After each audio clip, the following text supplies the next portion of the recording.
A sada nastavljamo, kao što sam obećala, sa pričom o Čukarici, tačnije kulturnom centru te opštine koji je pre nedelju dana imao promociju svojih programa. Sa mnom u studiju je Ivana Zonjić. Dobro jutro, dobro nam došli. Dobro jutro, hvala na pozivu. I vi ćete nam reći naravno koji su to programi aktuelni u kulturnom centru Čukarica i šta je ono novo što ste uveli za ovu sezonu.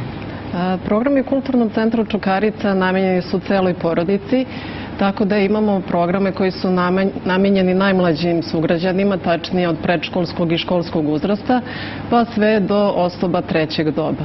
Ono što kulturni centar Čukarica nudi najmlađim sugrađanima su programi kao što je engleski jezik, zatim dramski studio, imamo likovni studio gde deca mogu da nauče tehnike crtanja, slikanja i vajanja.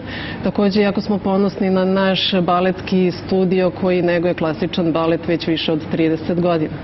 A za one nešto starije, odnosno za srednjoškolke, imamo studio džez baleta i densa. Takođe, imamo programe koji su namenjeni mladima, odnosno srednjem dobu, i to su programi rekreacije kao što su džez, balet, zatim joga, pilates i zumba.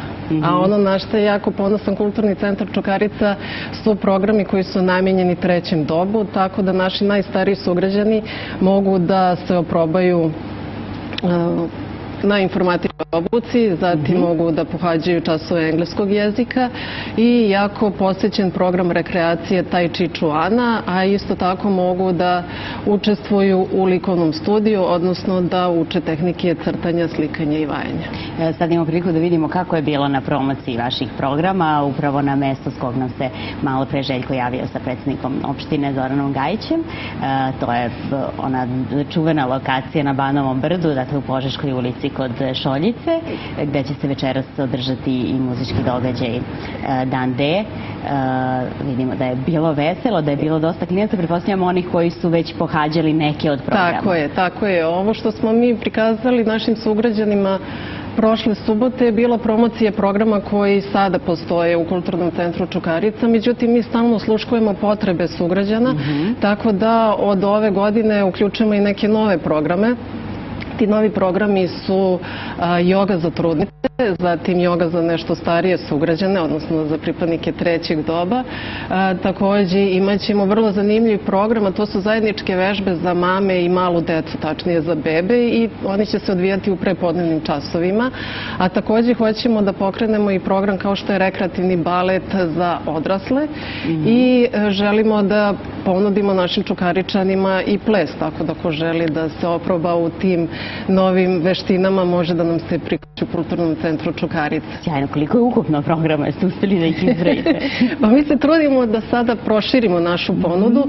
Takođe, dok smo imali radionice dekupaža tokom prolećnog i letnjeg raspusta za najmlađe sugrađane, videli smo da je interesovanje veliko, tako da sada radionice dekupaža nudimo i našim starijim sugrađanima, tako da i oni mogu da dođu da se oprobaju u toj finoj likovnoj veštini i pokrenut ćemo program Sito štampe, tako da svi oni koji su zainteresovani dobrodošli su u kulturni centar Čukarica.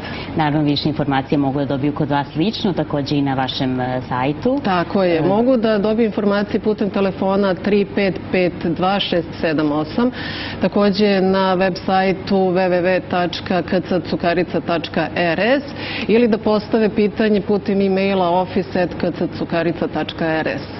Tako je, i tako ćete dobiti više informacije o svim programima, pre svega naravno o onim programima za koje ste najviše zainteresovani. Ono što je sjajno jeste da je Kulturni centar Čukarica mislio na sve generacije, kako one najmlađe, tako i one srednje dobi, ali i za najstarije Beograđane.